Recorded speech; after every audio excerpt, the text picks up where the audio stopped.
leaving the broom closet. It took me quite a while to have the courage to come out of the broom closet, as they call it, into the big, wide world. I've always had a robust curiosity in the craft and the traditional gods and goddesses. An environmentalist. An environmentalist at heart, and a few of my finest summertime nights as a toddler have been spent lying down upon my bed, staring into the inky blackness of the house, awed by the glittering, star-studded sky outside my bedroom window. Surprisingly enough, it was my Catholic pal who brought up the topic of witchcraft. She wasn't Catholic. However, after all, that is my opinion. Anyway, at that time, I used to be a pantheist without realizing it. I studied the Greek gods intensely.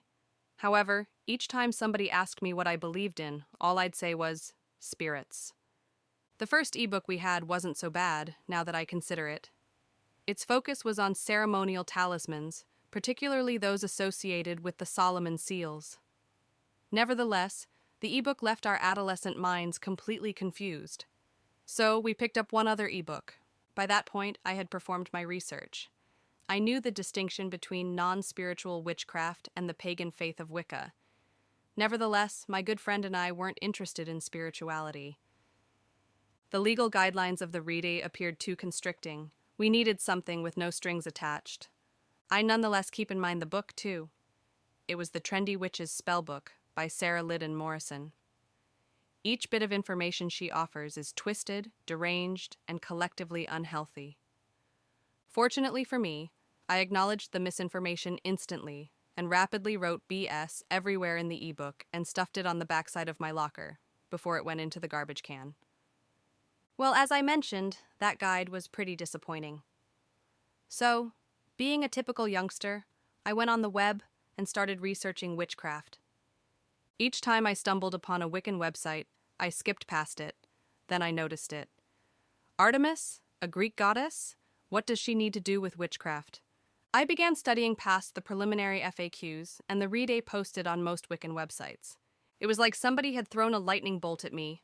Was I honoring the traditional gods? It sounded too good to be true. I never knew faith could be this intriguing. I imply I have been to church before. After all, I almost fell asleep that time, by no means memorizing anything. The time was made enjoyable by what the Sunday college instructor was wearing. Anyway, I must have been missing something for faith to be that intriguing. I went back to Yahoo, navigated to the faith class, and slowly started studying each religion listed there. I went into chat rooms and requested questions, got snapped a few times. By no means ask a Hindu how many gods exist in their pantheon without first mentioning you are pagan. I recall the first man I asked, who shut me down immediately with, "They're all, however, one God," and said nothing more. I assume it was a result of a few Christians harassing him at the time. I observed that many religions, particularly the monotheistic ones, share similar characteristics. You ask one thing about their theology, and so they snap at you, preach at you, insist that they are right, and also you're unsuitable, call you profane for those who argue with them over philosophy. I was a child who got hit with a ruler every time I reached into the cookie jar. Finally, a child will stay away from the jar for those who hit the child enough times.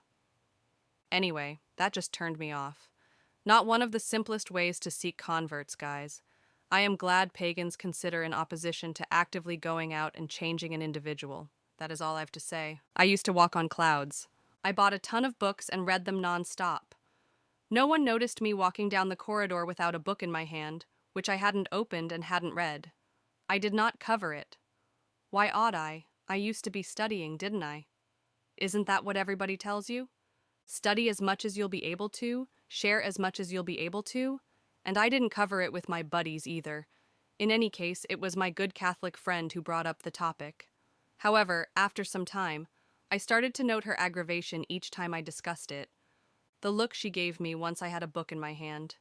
It went from silent aggravation to verbal feedback, and eventually to public hazing.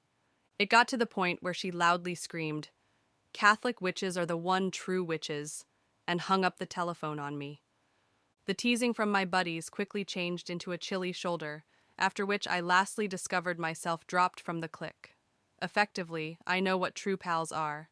and now I know that my Catholic ex-best friend was not one among them.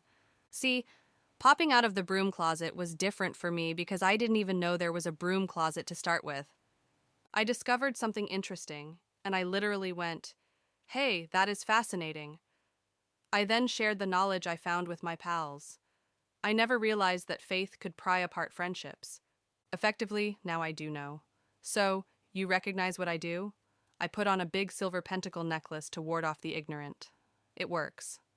People who find themselves naturally close-minded aren't curious about being pals, so you skip that incremental step of spending time with one another, after which finding out the opposite would not approve of your beliefs.